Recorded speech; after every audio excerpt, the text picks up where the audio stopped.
नमस्कार दोस्तों। स्वागत है आपका हमारे YouTube चैनल पर। तो चलिए बिना समय गंवाए आज की कहानी शुरू करते हैं। रमेश ने पूनम से आई लव यू बोल दिया और पूछा, क्या तुम भी मुझसे प्यार करती हो? अगर हाँ तो आई लव यू टू बोल दो। पूनम बोली, जवाब दूंगी लेकिन एक शर्त है। रमेश बोला, ठीक है, पहले शर्त तो बताओ। पूनम ने कहा, अगर तुम जिंदगी भर मेरा साथ दोगे तभी मैं जवाब दूंगी। रमेश मुस्कुराते हुए बोला, ये भी कोई शर्त है? अरे मेरी जान, मैं तो तन मन से तुम्हारा हो चुका हूं और तुम्हें छोड़कर भला कहाँ जाऊंगा। पूनम को यकीन नहीं हो रहा था कि कोई उससे भी इतना बेपनाह प्यार कर सकता है। उसने तुरंत रमेश को हाँ कह दिया। सब वैसे ही चल रहा था जैसे प्यार में चलता है। गपशप, मिलना जुलना, रूठना मनाना, सब बहुत हसीन था। लेकिन फिर भी इन सब के बावजूद एक सवाल रह रहकर पूनम के मन में आ रहा था, जो उसे बहुत परेशान कर रहा था। रमेश ने भी पूनम का व्यवहार और चेहरा देखकर उसकी परेशानी को अच्छे से भांप लिया। रमेश ने पूछा, क्या हुआ बाबू? क्या मुझसे कोई गलती हो गई है क्या? पूनम बोली, नहीं, ऐसा तो कुछ भी नहीं है। रमेश ने पूछा, फिर तुम 2 दिनों से इतनी उदास हो, तुम किस बात की चिंता कर रही हो? रमेश के शब्द सुनकर पूनम की आंखों से टप टप करके आंसू बह निकले। उसने अपने मन की बात रमेश से कही। पूनम बोली, हमारी अभी की दुनिया बहुत खूबसूरत है, लेकिन हमारी शादी हो पाएगी या नहीं, मुझे इस बात की चिंता है। मुझे चिंता है कि तुम्हारे घर वाले मुझे एक्सेप्ट करेंगे या नहीं। रमेश ने कहा, बस इतना ही? इस छोटी सी बात के लिए तुम्हें इतना परेशान होने की ज़रूरत नहीं है। मैं आज ही मेरे घर वालों से हमारे बारे में बात करता हूँ। यह कहकर रमेश वहाँ से उठकर चलने लगा। पूनम रमेश के पीछे से जाते हुए देखती रही।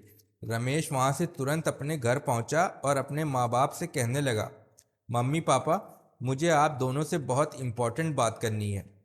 पापा ने पूछा, क्या इम्पोर्टेंट बात है, बताओ।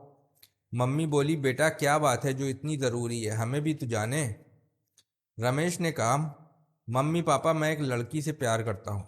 वो बहुत अच्छी है और मैं उसी से शादी करना चाहता हूँ। रमेश की बात सुनकर उसके बाप का गुस्सा उसकी आंखों में उतर आया और उन्होंने रमेश के गालों पर 2 थप्पड़ जड़ दिए। मम्मी बोली, तेरी हिम्मत कैसे हुई अपनी शादी के बारे में खुद से हमसे बात करने की? क्या हमने यही संस्कार दिए हैं तुझे? पता नहीं कौन सी लड़की है, कहाँ की है, कैसी है। माँ के मुंह से ऐसी बातें सुनकर रमेश को भी गुस्सा आ गया। रमेश ने कहा, मम्मी उसे कुछ मत बोलो, जो बोलना है मुझे बोलो। वो बहुत अच्छी है, बहुत प्यार करती है मुझसे। मम्मी को एहसास हो गया था कि वो बेवजह ही उस लड़की के लिए अपने बेटे को सुना रहे थे। उसमें उसका कोई दोष नहीं है, लेकिन पापा उनकी कोई भी बात सुनने की स्थिति में नहीं थे। पापा बोले, तू चाहे जो कुछ कह ले, लेकिन तूने जो कुछ किया है वो मैं बिल्कुल मानने वाला नहीं हूँ। आज के बाद इस विषय पर तू कोई और बात ना करे तो ही अच्छा होगा। रमेश ने कहा, पापा एक बार सोचिए, अगर इस सिचुएशन में मेरी कोई बहन होती और उसे भी लड़के वालों के घर से ऐसा ही कहकर ठुकराया जाता तो आपको कैसा लगता?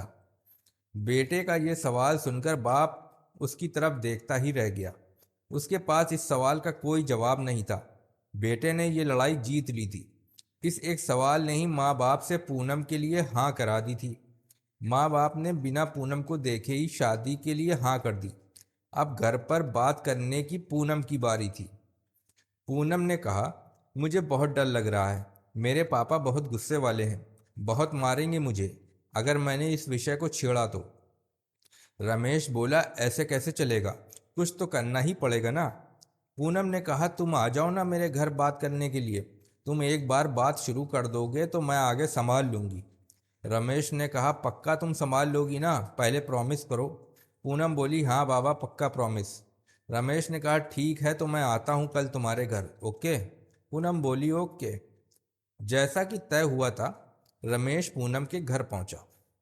उसने पूनम के पिता से सारी बात कह डाली। पूनम का बाप गुस्से से लाल पीला हो गया। पूनम को चीख कर सबके सामने बुलाया गया। पूनम सबके सामने खड़ी थी, डर से थर थर कांप रही थी। उसका शरीर पसीने से लथपथ हो गया था। उसकी कोई अग्नि परीक्षा नहीं थी, लेकिन अग्नि परीक्षा से कम भी नहीं थी। उससे पूछा गया, ये लड़का जो कुछ कह रहा है क्या वो सच है? पूनम को सिर्फ हाँ या ना में जवाब देना था। रमेश ने महसूस किया कि पूनम डर की वजह से मुकर सकती है। पूनम ने एक बार रमेश की तरफ देखा। रमेश आशा भरी नज़रों से उसी की तरफ देख रहा था। उसने अपना काम अच्छे से कर दिया था, अब पूनम की बारी थी। हर कोई पूनम के उत्तर की राह देख रहा था। पूनम ने बोलना शुरू किया, पापा बहुत विश्वास करते हैं ना आप अपनी बच्ची पर, तो मेरा भी ये फ़र्ज़ है कि मैं मेरे जीवन की हर महत्वपूर्ण बात आपको बताऊं। अगर मैं कोई बात आपसे छुपाती हूं तो वो आपके साथ विश्वासघात करने जैसा होगा। प्यार करती हूँ मैं इस लड़के से, और उसकी एक एक बात 100% सच है। शादी करना चाहती हूँ मैं उससे, लेकिन आपकी सहमति से। पापा एक बार सकारात्मक दृष्टि से सोचकर देखिए हमारे रिश्ते के बारे में। हाँ, आप चाहें तो अपने ढंग से उसकी परीक्षा ले सकते हैं, लेकिन एक बार उसके बारे में सोच कर देखिए। पूनम के घर वाले आश्चर्य से उसकी बातें सुन रहे थे, और लड़की अपने प्यार में भाव विभोर होकर अपने प्यार का पक्ष सबके सामने रख रही थी। लड़का भी आंखों में खुशी के आंसू के साथ उसकी तरफ ही देख रहा था, और सोच रहा था कि कितनी जवाबदार और सच्ची पूनम से उसने प्यार किया है। रमेश का सीना गर्व से चौड़ा हो रहा था। पूनम का बाप वहां से बिना कुछ बोले ही चला गया, और थोड़ी देर बाद अपने चेहरे पर स्माइल के साथ लौटा। पूनम ने अपने बाप को धन्यवाद देते हुए प्यार की झप्पी दी। दोस्तों, इसके बाद क्या बताने की ज़रूरत है कि दोनों की शादी हो गई। दोस्तों, प्यार करना बहुत आसान है, लेकिन उस प्यार को निभाना आग के दरिया को डूब कर पार करने जैसा है, और उसके लिए शेर का कलेजा लगता है। दोस्तों, प्यार तभी करना जब उसे निभाने की हिम्मत हो। तो दोस्तों, कैसी लगी आपको हमारी आज की ये कहानी? अगर आपको हमारी ये कहानी पसंद आई हो तो हमें कमेंट बॉक्स में ज़रूर बताएं, और हमारे यूट्यूब चैनल को लाइक और सब्सक्राइब ज़रूर करें। धन्यवाद।